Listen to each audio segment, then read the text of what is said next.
Today we're cutting a cord for my client while I walk you through the steps.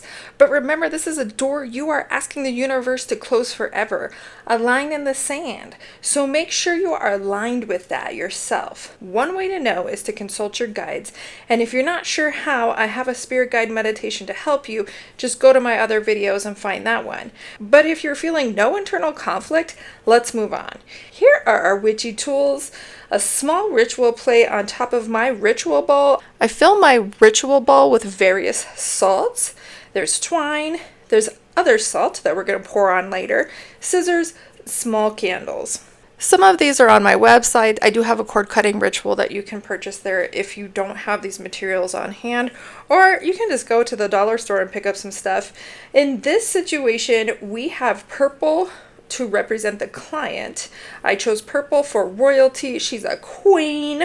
You write the name of each person on each candle just with a Sharpie. The red candle represents the other person my client wants nothing to do with anymore. And the red represents the blood, a heart severance. We're going to sever from this person on a heart level.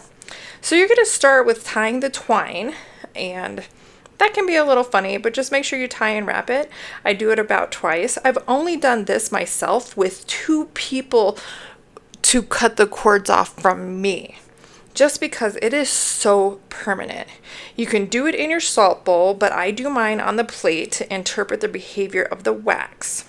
The string and candle ritual is said to be an invention from a show, I don't know, in the 80s or something, but I know a witch created it from her lineage, and it's the intention and energetic focus that really represents what we're doing here, because we do things as witches on a quantum level. So now I'm going to lay the salt down in the middle for energetic absorption and separation.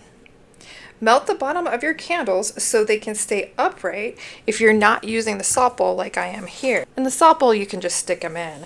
I'm going to fast forward here so you can see how it burns until it gets exciting. And when you do this, you can observe, interpret, but also practice fire safety. I'm going to put that in there because you don't want to leave candles unattended. This not only cuts their energy from you, but also cuts you off. So you need to support your team in this situation, your spirit team. And when you do this, you have to cut off energetically and you need to block them. If you are stalking them or watching them or doing anything with them, you are not helping out all of the guides that are stepping up to help you right now during this cord cutting.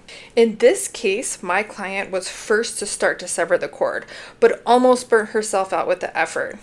When I do this for my clients, I provide an interpretation of what the flames are doing, but while you're doing this, you might feel energy shifts during this ritual spell. Cutting the cord released so much pain and energy here in this situation. You can see how outrageous it got. The salt kept a barrier, but there was still an underlying connection as the other person started to reach back out.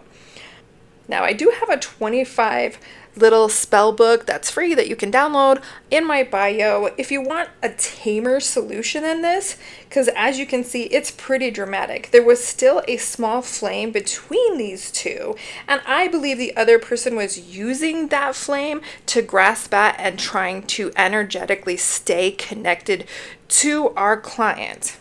I let that flame burn out because it represents a soul I don't want to interfere with.